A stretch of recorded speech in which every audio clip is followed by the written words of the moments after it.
Okay, now it's time to look at SOS report. Now, what is SOS report? Well, SOS, it's actually an international code that is used by many people when they are in distress or they want to call out Mayday. So no one really knows exactly what they really stand for, but if you like Google it or go online, you'll find that a few people says SOS stands for like save our soul or save our ship.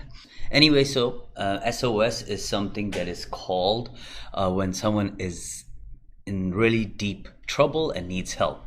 So this based on the same idea, Red Hat or CentOS created something called SOS report. It's a command. When you run that command, it actually collects all the information about your files, your logs, put it into a package, and it sends it out to them. So again, what's the purpose of this report? Collect and package diagnostic and support data.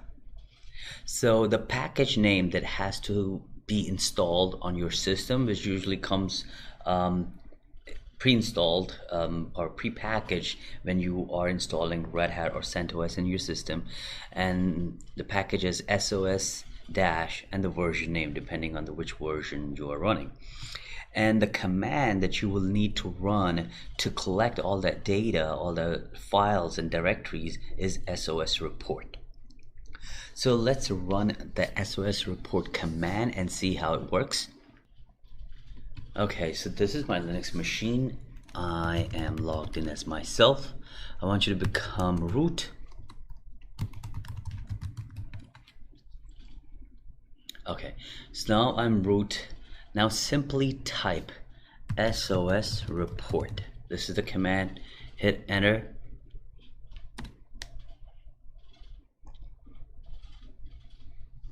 It's going to tell me the SOS report version, which is 3.5. Of course, it changes as you upgrade or update your system.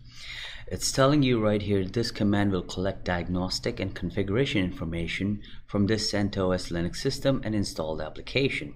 And the location of all the files that are collected or copied will be under var/temp, and the file name will be sos dot and so on with the case number or the date and time.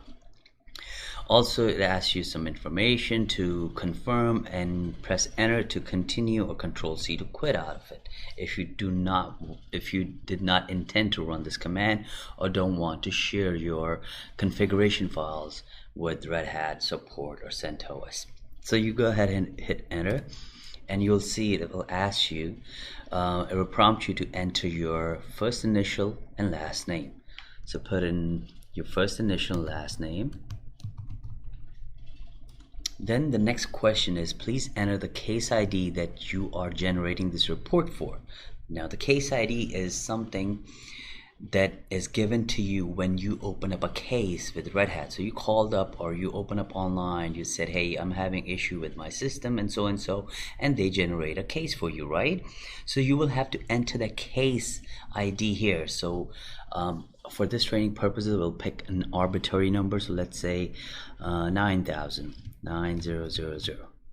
Hit enter, and now you'll see it will collect all the configuration files that are located in /etc.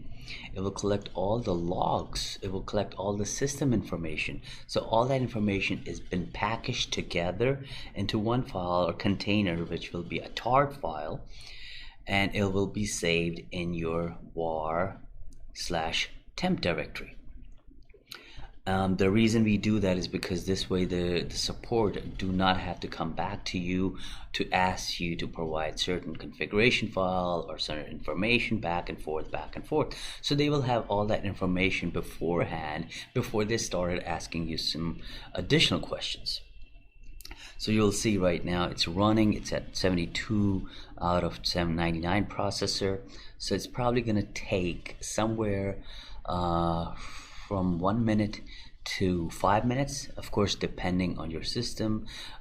If your system is very heavy, beefed up resources, then it will take a little longer as well.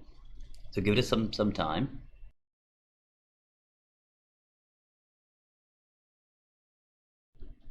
Okay, so the command completed successfully, and now you'll see right here it's telling you your SOS report has been generated and saved in a var temp SOS report with my user ID.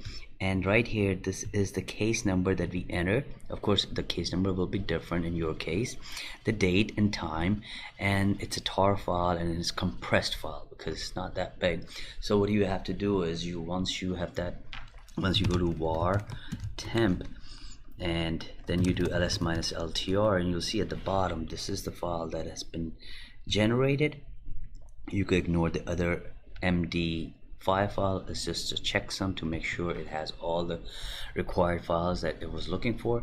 So once you have this file, what do you have to do now? You could just copy it over to Red Hat portal through FTP if you have your communication open from your system to them, or you could simply FTP it to your own desktop, and that's how you upload this file to them. They will look at it and then they will diagnose what the issue is.